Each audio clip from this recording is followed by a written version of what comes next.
결과적으로 보면 좋은 건축은 그런 좋은 관계성을 가지고 새로운 관계성을 만들어내는 건강한 공간을 만드는 게 좋은 건축이 아닌가 싶고요. 뭔가 새로운 공간을 만든다는 것보다는 기존에 가지고 있는 공간의 가치를 끌어올리거나 아니면 어떤 공간과 공간 그리고 공간과 사람의 관계성을 좀 새롭게 만들어주는 일이 이제는 좋은 건축이 아닌가라는 생각을 합니다. 안녕하세요. 반갑습니다. 저는 건축가 김경훈입니다. 저는 정림건축에서 디자인 리더 역할을 맡고 있고요. 잠깐 제가 있는 정림건축을 말씀드리면 올해로 한 55년 되는 설계회사이고요. 우리나라에서는 아마 가장 오랜 역사, 시간을 가진 회사라고도 이렇게 감히 말씀드릴 수가 있습니다. 건축가라는 하나의 명제를 가지고 정림건축 안에서 돌이켜보면 한 20년 정도 건축가로서 이렇게 삶을 살아온 것 같고요. 다양한 분야와 접점을 가지는 걸 굉장히 좋아합니다. 최근에는 건축 분야뿐만이 아니라 공간 관점에서 공간 브랜딩 디자인 이런 분야를 좀 더 확장해서 다양한 분야와 콜라보를 하면서 작업을 많이 하고 있습니다. 많은 그런 작업들, 작품들이 있는데 영등포에 있는 타임스퀘어, 그리고 이제 스타필드 하남, 작년에 스타필드 안성, 그리고 이제 코엑스 별마당 도서관 여러 가지 이제 프로젝트가 있는데 스타필드 같은 경우에는 아마 국내에서는 처음으로 그런 엔터테인먼트라든가 F&B라든가 다양한 그런 컨텐츠들을 융합을 해서 복합 문화 공간을 만드는 하나의 시발점이 되지 않았을까라는 생각을 합니다. 그 외에는 클레이 아크 기미의 미술관을 들 수 있을 것 같습니다. 저한테는 첫 번째 미술관 프로젝트였고요. 작년에는 한국을 대표하는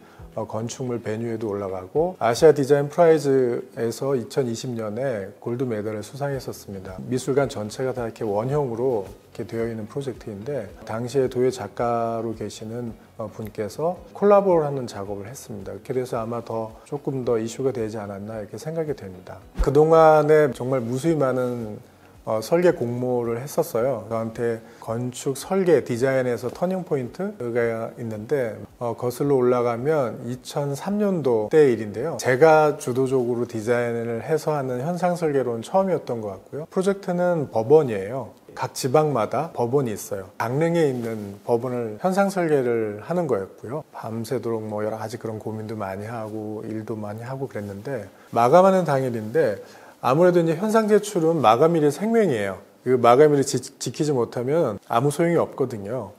근데 그 마감 전날에 이제 그 새벽에 작업을 끝내고 결과물을 만드는 작업을 하는 때였던 것 같아요. 그 당시에는 책으로 내는 결과물이 많았어요. 그래서 이제 충무로에 가서 이제 출력을 하면서 밤새 이제 그 확인 작업도 하고 디자인 보정 작업도 하고 그랬는데 출력 기계가 고장이 난 거예요. 새벽에 이제 그 출력 기계를 고치고 서초동 대법원에 이제 제출을 해야 되는 시간이 얼마 안 남았는데 패널을 제출하기가 되게 어려웠던 상황이었어요. 그래서 시간이 너무 없다 보니까 일반 이렇게 교통편으로는 제출할 수가 없었어요. 직접 제출이거든요. 그래서 택배 쪽에 연락을 해가지고 오토바이를 불렀는데 그 오토바이를 제가 직접 타고 패널을 제출한 적이 있었어요. 그래서 마감 시간 1분 전에 제출을 했습니다. 1분만 늦었으면은 아마 큰일 났을 거예요. 회사에 아마 없었을 수도 있을 거고요. 그리고 노력했던 결과물이 한순간에 사라지는 아찔한 경험일 수도 있었을 테니까요. 제출을 하고 나서 당선이 됐죠. 저희 건축도 당선이 되지 않으면 모든 아이디어가 다 그냥 하나의 어떤 페이퍼로 그칩니다. 근데 당선이 돼서 실질적으로 이제 그 구현을 할 수가 있었고 실제 가보면은 그 법원 청사가 있습니다. 춘천이 약간 좀 고즈넉하잖아요, 동네가. 그래서 조금 파격적인 디자인을 좀 제안을 했는데 그게 오히려 더 잘 이해를 해주신 것 같습니다. 그 1분의 차이가 또 그때까지 저희가 포기하지 않고 열정이나 끈기가 굉장히 이후에 어떤 다양한 더 어려운 공모전에서도 담대하게 할 수 있는 에너지원이 됐던 것 같습니다. 이전까지는 굉장히 정량적인 기준으로만 평가가 됐던 것 같아요. 하나의 어떤 가격으로만. 그러다 보니까 건축물 자체가 부나 권력이나 소유의 개념이나 가치적인 측면이 그냥 가격으로만 책정이 됐던 것 같아요. 그래서 저는 건축이 가지고 있는 가치를 얘기한다면 그 공간에 가지고 있는 가치를 조금은 더 정량적인 개념이 아니라 정성적인 개념을 볼 수 있지 않을까? 이를테면 물론 강남이 가지고 있는 가치도 있지만 또 강북이 가지고 있는 가치가 있잖아요. 강남이 훨씬 편리하지. 교통이 편하고 또 시설도 많고 갈 곳도 많고 너무 좋잖아. 그러면 할 말은 없지만 저는 이렇게 얘기할 수 있습니다. 강북에는 역사적인 가치가 많아요. 오래된 뭐 고궁이라든가 또 오래된 건축물, 그 지역이 가지고 있는 공간의 가치로 보면 또 그런 매력이 있고 잠재력이 있거든요. 그래서 저는 그런 공간의 가치들을 어떻게 하면 건축가가 더 그 땅이 가지고 있는, 그 지역만이 가지고 있는 공간의 가치를 끌어올릴 수 있을까? 만약에 그렇게 된다면 서울이 아니라 경기가 아니라 지방도 이제는 그 각각의 그런 공간의 가치를 가지고 있고 매력적인 공간을 가지고 있다면 훨씬 더 우리가 살 수 있는 그 문화적인 부분들도 좀 더 좋아지지 않을까? 이런 생각을 합니다. 제가 생각하는 좋은 건축은 그동안의 많은 건축 역사를 거치면서 건축물도 더 이상 더 유니크한 건축물을 만들 수 있을까? 라는 고민이 되는 것 같아요. 그래서 저는 이제는 건축이 뭔가 새로운 공간을 만든다는 것보다는 기존에 가지고 있는 공간의 가치를 끌어올리거나 아니면 어떤 공간과 공간, 그리고 공간과 사람의 관계성을 좀 새롭게 만들어주는 일이 이제는 건축이 아닌가. 그리고 그것이 좋은 건축이 아닌가라는 생각을 합니다. 제가 건축 작업을 할 때는 가장 우선적으로 생각하는 거는 커뮤니케이션이에요. 기본적으로 건축을 의뢰하는 클라이언트들이 있겠죠. 그럼 그 클라이언트가 가지고 있는 생각, 희망 이런 것들을 굉장히 잘 이해를 해야지 그런 공간을 저희가 구현을 할 수 있다고 생각을 합니다. 그래서 저는 처음 작업을 할 때 관계성을 가진 작업을 가지고 중점적으로 하는데요. 굉장히 사소한 것까지도 다 물어보죠. 그래야지 이런 공간을 할 수 있겠구나라는 것을 제가 이제 클라이언트 입장에서 이해할 수 있는 그런 부분이 됩니다. 그 다음에 두 번째는 건축은 혼자 하는 건 아닙니다. 지금은. 그러다 보니까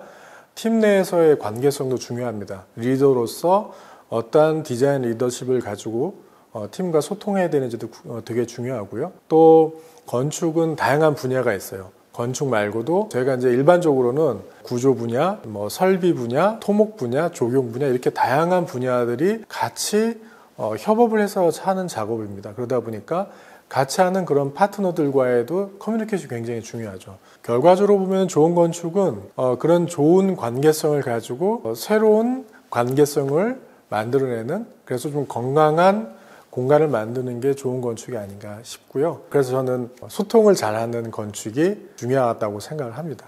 좋아하는 건축가들이 굉장히 많은데요. 제가 이제 존경하는 건축가 르꼬르비제는 지금도 기억나는 말이 건축가는 건축물만을 남기는 게 아니라 생각을 남겨야 된다. 저는 그 부분에 굉장히 동감을 하고요. 그리고 피터 줌터를 저는 또 좋아합니다. 물론 피터 줌터는 지금 이제 생존하고 있는 건축가고요. 세계 건축가 중에 또 거장이죠. 그분은 굉장히 감성적인 건축을 하시는 것 같아요. 단지 공간이 주는 느낌을 시각적이나 아니면 굉장히 기능적으로만 보지 않고 오감을 가지고 감성적인 건축을 하시는 분 같아요. 그래서 저도 굉장히 좀 감성적인 디자인을 선호하는 편이거든요. 그러다 보니까 그런 부분에 있어서도 굉장히 많은 영감을 받는 것 같습니다. 건축가가 자기의 생각을 구현하기 위해서 어려운 과정을 통해서 또 어려운 상황들을 통해서 계속 그 한계점에서 머무르지 않고 자기 자신이 끊임없이 그 한계에 도전해서 결과물을 성취하는 그런 부분에 대해서는 제가 좋아하는 건축가들에 대한 공통점이 있었던 것 같습니다. 그래서 저도 그 부분에 대해서는 굉장히 많은 인사이트를 받았고, 그래서 그런지 지금까지 아마 계속해서 저 자신에 대해서 한계를 푸시하고 또 그렇게 열심히 달려온 것 같습니다. 근데 반면에 저는 건축가뿐만이 아니라 저한테 멘토 같은 공간이 있어요. 지금도 제가 좀 힘들거나 아니면 좀 지칠 때 찾는 그런 공간이 있습니다. 그 공간에 가면 많은 메시지를 줍니다. 그리고 제가 지금 가고 있는 과정이나 길이 맞는지에 대한 질문들도 다시 한번 저 스스로한테 하고요. 그런 공간들도 저한테는 좋은 건축가만큼 영향이 많이 있다고 생각합니다. 공간은 어쨌든 건축가가 할 수 있는 역할이잖아요. 그래서 저도 그런 좋은 공간을 만들고 싶은 마음이 있고요. 어떻게 보면 생애에 있어서 어느 공간에 갔는지, 어떠한 공간에 갔는지가 자기의 인생이나 삶이 될 수 있을 것 같아요. 그래서 그런 사람들에게 좋은 생각 또는 좋은 마음, 감동을 주는 그런 공간을 만드는 그런 건축가가 되고 싶습니다. 제가 정lin건축에서 젊음을 다 보내면서 이제 디자이너가 되고 주니어 디자이너에서 시니어가 되고 또 디자인 프린시펄이라는 역할을 이제 맡았었을 때에는 방향이 달라지더라고요. 예전에는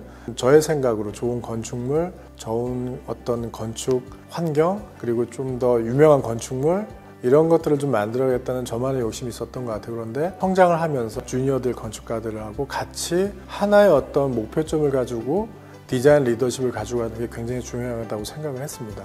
사람하고 공간이 같이 공존할 수 있는 그런 가치를 찾는 방법, 더불어 함께 찾아갈 수 있는 그런 방법을 찾아가는 과정이 굉장히 중요하지 않을까 생각이 되고요. 개인적으로 건축가로서의 어떤 가치, 비전이 있다면 좋은 공간 많이 만드는 거겠죠. 그래서 저 또한 사람들이 그 삶에 있어서 다양한 공간을 찾을 텐데 그 중에 하나의 공간, 또 기억되는 공간, 그런 공간을 만들 수 있는 건축가가 되길 원하고 앞으로도 그렇게 변함없이 그 길을 가고 싶습니다.